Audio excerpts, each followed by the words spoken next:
কোথাও কাঠের ব্রিজ ও রেলিং নেই, কোথাও কংক্রিটের ব্রিজের গায়ে ফাটল।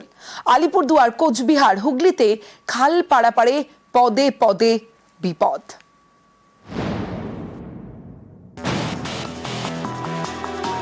খাল পারাপারের ভরসা কাঠের ব্রিজ, কোনো রেলিং নেই, কাঠের পিলার, কাঠের পাটাতনের ওপর দিয়ে ঝুঁকির যাতায়াত। ব্রিজ ভালো নাই, ভাঙতেও পারে, গ্যারান্টি দেওয়া যায় না। এত রিস্ক নিয়ে যাচ্ছেন যে কি করব, এটাই তো মেন রাস্তা না, আর এইদিকে তো আর কোনো রাস্তা নাই।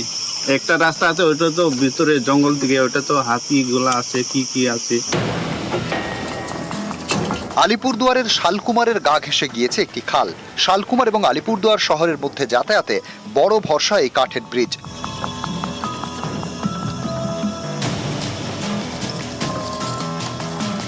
কুড়ি বছরের পুরনো এই ব্রিজটায় বেহাল।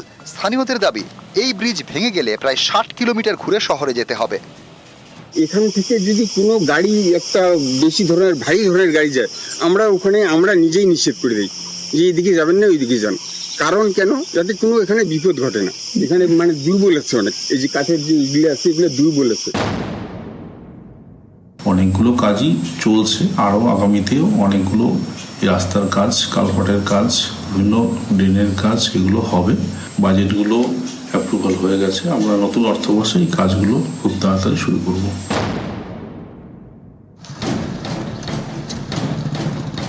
কোচবিহারের দিনহাটা, এখানে গোঁসানিমারি বাজার থেকে মালিরহাট যাওয়ার জন্য রাজা কামতেশ্বর ব্রিজ। এই ব্রিজের হালও খারাপ। ব্রিজের অবস্থাটা কেমন? ভালো না, নষ্ট হয়ে গেছে। এখানে নিচেটা লোহার অ্যাঙ্গেল দিয়েছে, ঝালাই করা আছে, নিচে খাইয়া গেছে, যে কোনো মুহূর্তে হয় ভেঙে পড়তে পারে, বড় টাক যায় না। নিচে লোহার কাঠামো, উপরে কংক্রিটের ব্রিজ। প্রায় 7,000 স্থানীয় বাসিন্দার বড় ভরসা এই ব্রিজ।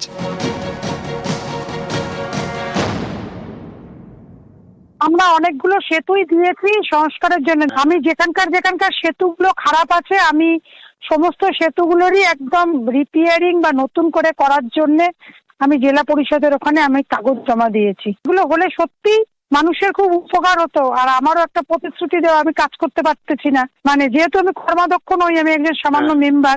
আমি আমার ভেতর থেকে চেষ্টা করি যে এলাকার লোকের পরিষেবা দেওয়ার জন্য। বেহাল ব্রিজ, একদিকে রেলিং আছে আর একদিকে নেই।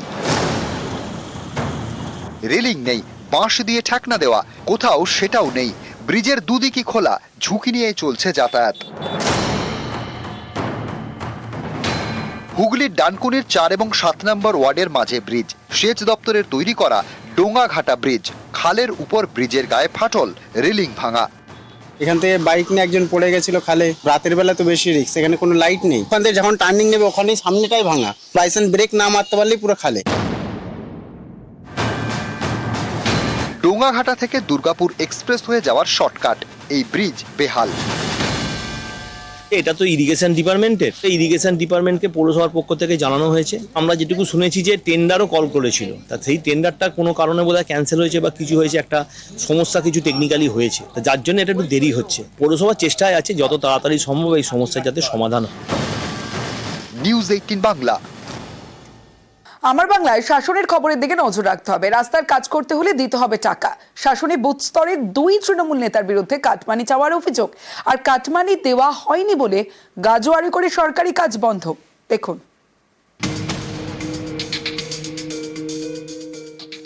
উত্তর 24 পরগনার শাসন। এখানে রাস্তার কাজে কাটমানি চাওয়ার অভিযোগ 2 তৃণমূল নেতার বিরুদ্ধে। দুজনেই তৃণমূলের বুথ কমিটির সদস্য। অভিযোগ, কাটমানি না পাওয়ায় গাজোয়ারি করে তারা রাস্তার কাজ বন্ধ করে দিয়েছেন।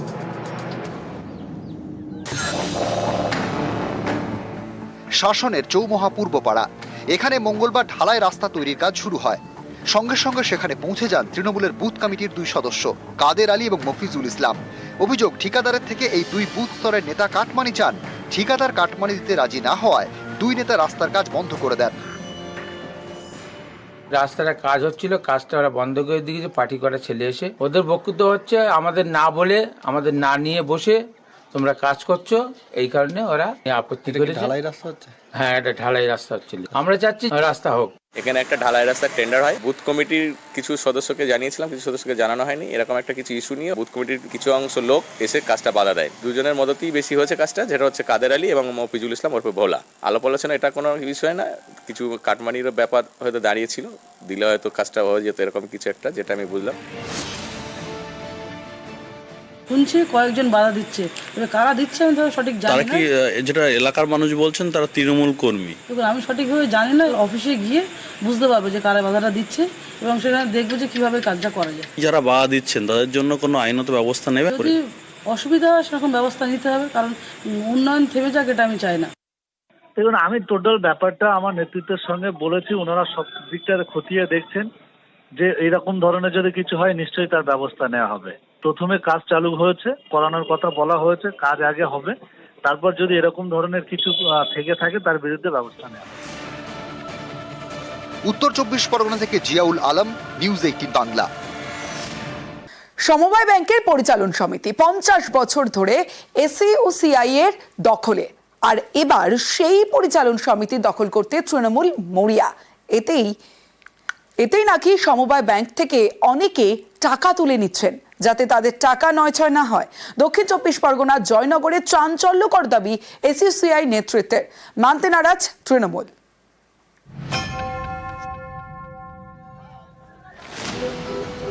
দক্ষিণ Barasat service cooperative society limited, দক্ষিণ 24 পরগনার জয়নগরের সমবায় ব্যাংক। এই সমবায় ব্যাংক থেকে গত কয়েকদিন ধরে টাকা তুলে নেওয়ার হিড়িক। রোজ ব্যাংকে যা টাকা জমা পড়ছে তার 10 থেকে 20 গুণ টাকা তুলে নেওয়া হচ্ছে। এই ভোট প্রক্রিয়া শুরু হওয়ার পর থেকে দেখা যাচ্ছে যে উইথড্রলের পরিমাণ বহুগুণ বৃদ্ধি পেয়েছে। জমা যত সামান্য, মানে 1 লাখ 2 লাখ এরকম জমা হচ্ছে, কিন্তু সে তুলনায় উত্তোলন হচ্ছে প্রায় 20 লাখ 22 লাখ, এবং বলছে যে পরে ইলেকশনের পরে আবার মোটামুটি ফিরে আসবে। স্বাধীনতার আগে 1945 সালে দক্ষিণ 24 পরগনার জয়নগরে এই সমবায় ব্যাংকের প্রতিষ্ঠা হয়। 1976 সাল থেকে এই ব্যাংকের পরিচালন সমিতি এসইউসিআই এর দখলে। 2009 সালের পর ফের এবার ভোট হচ্ছে। আগামী 4 মে এই সমবায় ব্যাংক পরিচালন সমিতির ভোট। এই ভোটে জিততে এবার কোমর বেঁধে নেমেছে তৃণমূল। অভিযোগ, তৃণমূল প্রার্থীরা মনোনয়ন দেওয়ার পর থেকেই টাকা তুলে নেওয়ার হিড়িক পড়েছে। সমবায় ব্যাংকের পরিচালন সমিতি তৃণমূলের হাতে গেলে টাকা নয়ছয় হতে পারে, এই আতঙ্কে নাকি টাকা তুলে নিচ্ছেন গ্রাহকরা। দাবি এসইউসিআই এর। মিউনিসিপ্যালিটি, জয়নগর মিউনিসিপ্যালিটি যেটা আছে, তার একটা নির্বাচন করা হয় এবং সেই নির্বাচনে বহিরাগত কিছু মানুষ এসে সেখানে সমস্ত বোমটম ফাটিয়ে ছাপ্পা মেরে একটা নির্বাচন হয় এবং মানুষের ভেতরে আতঙ্ক সৃষ্টি হয়েছিল। সেই সময় ওখানে টাকা রেখেছে, তারা ভাবছে যে ওরা যদি আসে এখানে সোসাইটিটাকে, তার পুঁজিটা নষ্ট করে ফেলতে পারে, এইরকম একটা আশঙ্কা। তারা আস্তে আস্তে এখান থেকে টাকাগুলো একটু তুলে নেওয়ার চেষ্টা করছে। রাজনীতির ঊর্ধ্বে উঠে আমরা প্রার্থী তালিকা তৈরি করেছি। আমরা একটাই কথা বলেছি, কোনো রং থাকবে না এই নির্বাচনে।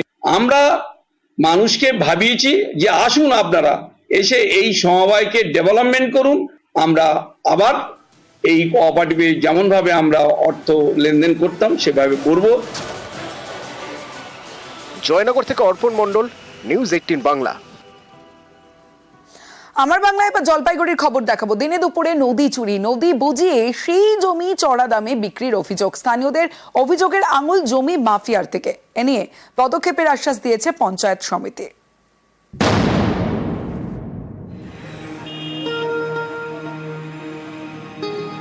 এটা ধরধরা নদী, নামেই নদী, এখন যেন নালা।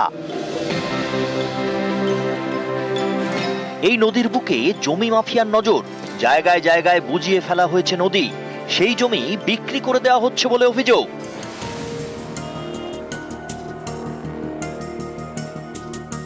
জলপাইগুড়ি শহরের পাহাড়পুর, এখান দিয়ে বয়ে গিয়েছে ধরধরা নদী। এই নদীর পাশ দিয়ে গিয়েছে রাস্তা। রাস্তার অন্যদিকে তৈরি হচ্ছে কলকাতা হাইকোর্টের সার্কিট বেঞ্চের স্থায়ী ভবন।